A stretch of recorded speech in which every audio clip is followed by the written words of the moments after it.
Blocking ছিল cervical আর আরেকটা, দুটো ব্লকিং করে এখন রেস্ট নিচ্ছি। আমি অনেক বেটার ফিল করছি, আই এম হ্যাপি। তো মানে যে পেনটা নিয়ে আমি এখানে অ্যাডমিট হয়েছিলাম, আজকে সকালবেলা আমি আসার সময় প্রচণ্ড পেন হচ্ছিল আমার ঘাড়ে, স্পাইনে, কোমরে। তো এখন এই ব্লগিংটার পরে আমি কিন্তু কোনো পেন ফিল করছি না।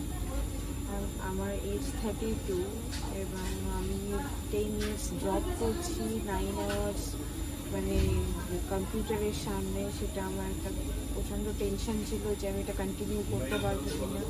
আজকে যেটা ফিল করছি, ডাক্তারবাবু বলেছেন যে আমি জব কন্টিনিউ করতে পারবো। এর আগে আমি অনেকগুলো ডাক্তার দেখিয়েছি, অনেকেই আমাকে বলেছে যে জবটা হয়তো কন্টিনিউ করতে পারবো না, আমাকে পুরো রেস্টে থাকতে হবে, 9 আওয়ার্স কন্টিনিউ করলে আরও প্রবলেম হতে পারে।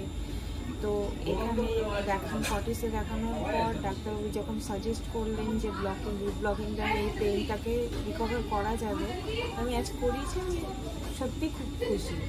আর ডাক্তারবাবু যখন বললে যে আমি জবটা কন্টিনিউ করতে পারবো, তো মানে আমার অনেকটা টেনশন চলে গেছে।